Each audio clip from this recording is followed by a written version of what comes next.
Hello guys, welcome back to Stop Gap solutions.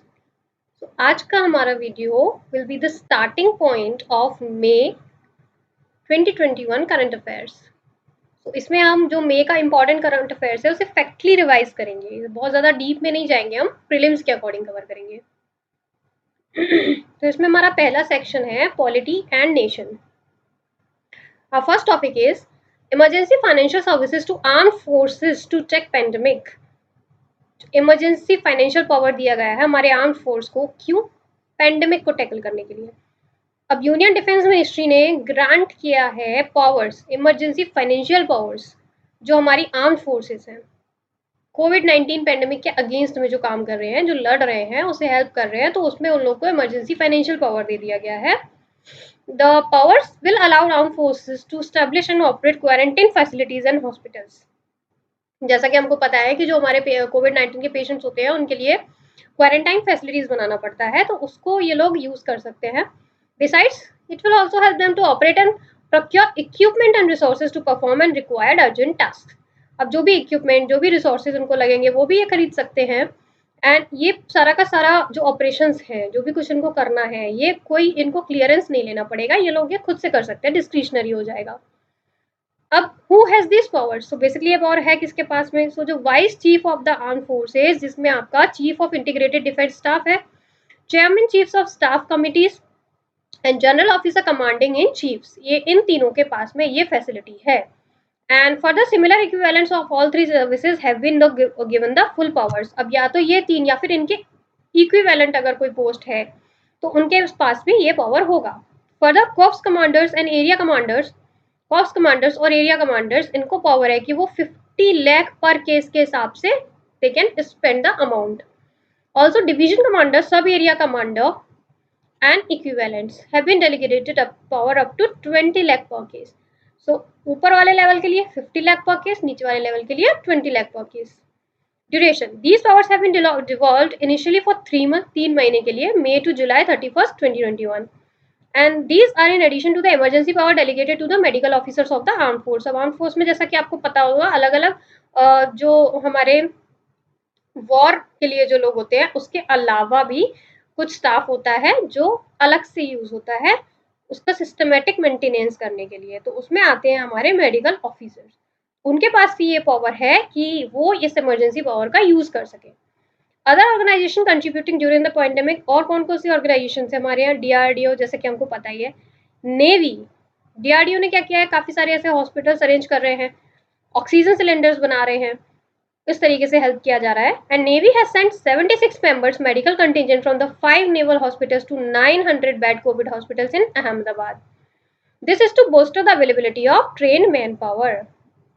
The Cantonment Board have extended support to the civil administration in various parts of the country to fight over the increase in COVID-19 cases.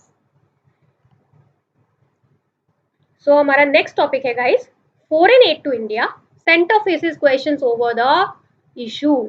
अब क्या हुआ है, जो हमारे यहाँ India में जो foreign ads आती है बाहर से, जैसे कि gifts, donations, aid from foreign nations, अब इनका उनको थोड़ा सा हिसाब किताब देना पड़ेगा।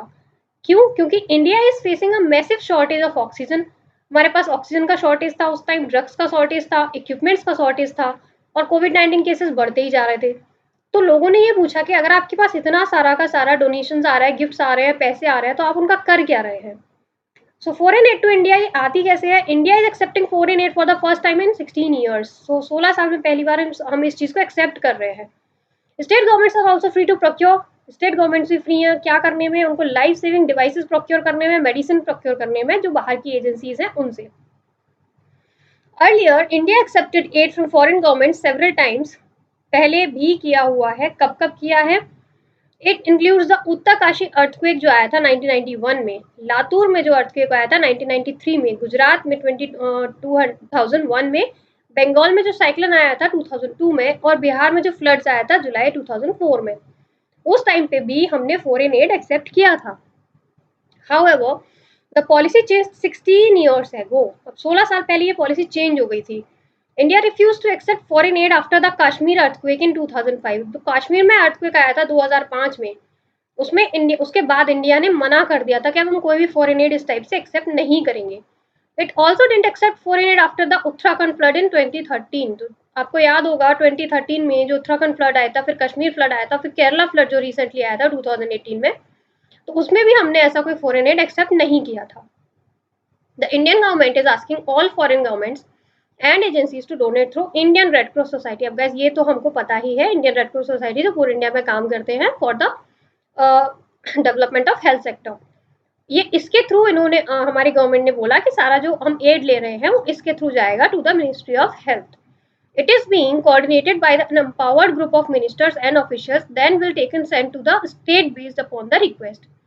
जो फॉरेन एड बाहर से आएगा वो आएगा रेड क्रॉस सोसाइटी के थ्रू, फिर आएगा हमारा मिनिस्ट्री ऑफ हेल्थ के पास, फिर अलग अलग स्टेट्स के पास जाएगा जैसी जिसको जरूरत होगी। अब इशू क्या हुआ था, countries have raised questions over the lack of website or transparent system over central government's use of foreign aid। ये बात सही भी है गाइस कि जो लोग अपना फॉरेन एड बाहर से दे रहे हैं हमको, उनके पास में ऐसा कोई सिस्टम नहीं था कि वो हमारी ट्रांसपेरेंसी चेक कर सके, जो जो पैसा वो लोग भेज रहे हैं वो ठीक से यूज हो भी रहा है या नहीं हो रहा। They are asking the government of India to provide information about the deployment and the use of these materials after the transfer. तो उन्होंने इंडिया से पूछा कि जो भी हम ट्रांसफर कर रहे हैं मटेरियल्स का, आप उसका यूज कैसे कर रहे हैं, please tell us. So our next topic is Supreme Court observation on seeking medical help for COVID-19। Supreme court ने कुछ ऑब्जर्वेशन दिया है अपना for seeking medical help for कोविड-19। अब इशू क्या था, सुप्रीम कोर्ट ने बोला कि there should not be any coercive action against any citizen. ऐसा कोई सिटीजन के अगेंस्ट में आप एक्शन नहीं ले सकते हैं। This is specially for citizen who are putting out emergency calls on social media for seeking medical help for COVID. अब हम जानते हैं कि सभी लोगों को बहुत टाइप का प्रॉब्लम हुआ था इस पूरे पैंडेमिक के ड्यूरेशन में। कुछ लोग, क्योंकि लॉकडाउन था, कंप्लीट लॉकडाउन था, तो कुछ लोग ऐसे थे जो घर में फंसे हुए थे, जो बाहर नहीं जा सकते थे, हेल्प नहीं ले सकते थे। कुछ लोग ऐसे थे जो फाइनेंशियली उतना नहीं कर पा रहे थे, तो उन लोगों ने सोशल मीडिया पे पोस्ट डालना स्टार्ट कर दिया फॉर सीकिंग मेडिकल हेल्प। अब इस केस में जो बैकग्राउंड था वो ये था कि उत्तर प्रदेश गवर्नमेंट ने एक ऑर्डर दिया था, strict civil and criminal action against citizen for making false appeals on a social media for seeking COVID help. अब हुआ क्या था, वैसे यूजुअली आई बिलीव 90% जो था वो जेन्युइन था, बट कुछ लोग ऐसे थे जो उसके नाम पे फ्रॉड कॉल्स भी कर रहे थे लोगों को कि हमको पैसे की ज़रूरत है या हमको ड्रग्स का ज़रूरत है, और फिर उन लोग को उसका रख रहे थे, इकट्ठा करके रख ले रहे थे। जिन लोगों को ज़रूरत था उस टाइम पे इमरजेंसी ड्रग्स का, वो उनको नहीं मिल पा रहा था। सो इस चीज़ों को ख़त्म करने के लिए यूपी गवर्नमेंट ने ये बोला कि आप ऐसा कुछ नहीं कर सकते, कोविड-19 के नाम पे आप लोगों से डोनेशंस या इमरजेंसी में मदद या आप दवाइयाँ नहीं माँग सकते। अगर आपने ऐसा किया तो आपके ऊपर केस हो जाएगा। But against UP government order supreme court ने रिसेंटली बोला कि आप ये सब एक्शन किसी भी सिटीजन के अगेंस्ट में नहीं ले सकते। सो की observation on seeking medical help. Supreme Court has warned the state government and the police against taking any action on the spread of information from the citizens affected by COVID-19। As such, मैंने आपको बताया कि आप कोई भी action उनके ऊपर नहीं ले सकते। Further, the court also warned the government and police for taking actions on the request of health through social media and citizens affected by COVID-19। आप अगर कोई भी सिटीजन सोशल मीडिया पे कोविड-19 से रिलेटेड अगर कोई पोस्ट करता है तो आप उसको अरेस्ट नहीं करेंगे, या फिर अगर वो हेल्प सीख करने के लिए कुछ पोस्ट करता है तो भी आप उसको अरेस्ट नहीं करेंगे। कोर्ट ने बोला that any move to punish citizens action on social media to seek help for oxygen cylinder, कोविड-19 drugs, beds, hospitals would attract contempt of court. अगर आपने आपकी पुलिस ने ऐसा किया तो वो कंटेम्प्ट ऑफ कोर्ट के अंडर आ जाएगा। Further, the court has also referred that the free flow of information during 1970 famine enabled the government to tackle problems effectively, but the restriction of information during the 1918 pandemic created troubles for the government। So court ने पहले के कुछ pandemics का example दिया कि 1917 के time पे जो फेमिन आया था, अगर उस क्योंकि उसके बारे में अच्छे से इंफॉर्मेशन जो गवर्नमेंट को मिल पाया तो गवर्नमेंट के लिए हेल्प हुआ था। बट जो 1918 के टाइम पे जो पेंडेमिक था तो उसमें फ्लो ऑफ इंफॉर्मेशन अच्छा नहीं था, तो गवर्नमेंट को भी हेल्प नहीं हो पाया था। इसीलिए अगर कोई भी सिटीजन, कोई भी बंदा, कोई भी इंसान अगर सोशल मीडिया पे कुछ भी पोस्ट करता है, हाँ वो मिसलीडिंग और फॉल्स इन्फॉर्मेशन नहीं होना चाहिए ऑब्वियसली, नहीं तो फेक न्यूज़ में आ जाएगा। लेकिन अगर कोई भी इंसान अपनी तरफ से कुछ पोस्ट करता है, किसी को मेडिकल हेल्प चाहिए, किसी को ऑक्सीजन चाहिए, तो आप उसके ऊपर कोई एक्शन नहीं ले सकते। Lastly, the court has told the state that this was a time of a great crisis. Hence, empathy and action should be the rule of the day. क्योंकि इतना बड़ा क्राइसिस है हम सबके सामने गाइस, तो हमको उसको एम्पैथेटिक वे में लेना चाहिए, ना कि स्ट्रिक्ट एक्शन बेस्ड.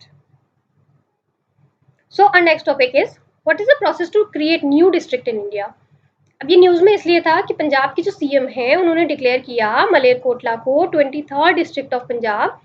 एंड ये हुआ कैसे, क्योंकि एक नया डिस्ट्रिक्ट बन गया. तो इसका प्रोसेस क्या होता है. The power to create new district or alter or abolish existing district rest with the state government. इसका जो आपका पावर है वो स्टेट गवर्नमेंट के पास होता है. This can either be done through an executive order के साथ भी हो सकता है और एक लॉ पास करने के साथ भी हो सकता है. Many states prefer the executive route. सारी की सारी जो स्टेट्स हैं वो एग्जीक्यूटिव रूट को प्रेफर करती है, क्योंकि एज यूजुअल अगर आप स्टेट असेंबली में कुछ पास कराने जाएंगे उसमें बहुत ज़्यादा नाटक हो जाता है. तो usually what they do, they pass an executive order. So what is the role of central government to play here. पहला, सेंट्रल गवर्नमेंट का एज सच कोई रोल नहीं होता है. अगर आपको कोई किसी स्टेट को कोई नया डिस्ट्रिक्ट बनाना है या किसी में से कार्व आउट करके कुछ करना है, तो उसमें स्टेट जो है वो फ्री होते हैं पूरा डिसाइड करने के लिए. दूसरा, home ministry comes into the picture when the state wants to change the name of a district or a railway station.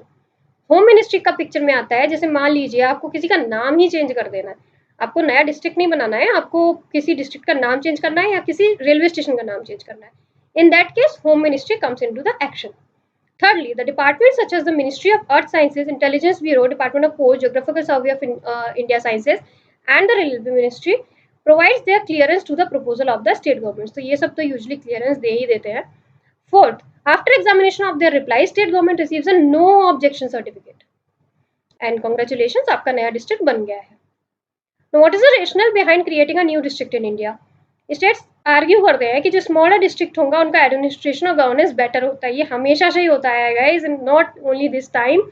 In fact at the time of Britishers also जो हमारा बंगाल का डिवीजन था वो इसी बेसिस पे हुआ था कि उनका कहना था, लॉर्ड कर्जन का कहना था कि बंगाल इतना बड़ा है कि हम उसको ठीक से एडमिनिस्टर नहीं कर सकते. So the same is continuing here also. तो इसका एक एग्जाम्पल दिया है, हालांकि ये सही भी होता है कुछ हद तक. तो इसका एग्जाम्पल है इन 2016 Assam government issued a notification to upgrade the Majuli subdivision of the Majuli district of administrative expediency. अब ये क्या है गाइस, मजुली एक आइलैंड है, ठीक है. इसे एक रिवराइन आइलैंड हम बोलते हैं क्योंकि जो ब्रह्मपुत्र रिवर जो बहती है ये उसका जो सेडिमेंट कलेक्ट हो गया है टाइम टू टाइम, उसकी वजह से यहाँ इतना बड़ा एक आइलैंड बन गया है कि असम को इसको एक नया डिस्ट्रिक्ट बनाना पड़ा for the administrative efficiency. Then what has been the trend? अब ट्रेंड क्या रहा है हमारी कंट्री में. According to 2011 census there were 593 districts in the country. The census results shown that between 2001 to 2011 as many as 46 districts have been created. अब इतने time में 10 साल के टाइम पीरियड में हमने 46 डिस्ट्रिक्ट बना दिए हैं. The 2021 census is yet to happen. However, No India, a website run by Government of India, अभी वो बोलते हैं कि हमारी कंट्री में गाइस 718 डिस्ट्रिक्ट्स हैं. वैसे मुझे अबव 600 तो मुझे भी पता था, but 718 district to be precisely है अभी. The surge in number of district is mostly due to the bifurcation of Andhra Pradesh into and Telangana in 2014. Telangana at present has 33 districts and Andhra Pradesh has 13 districts. So guys, that's it for this session. I hope you guys enjoyed it. So please like, comment, share and subscribe. Thanks for watching. Have a nice day.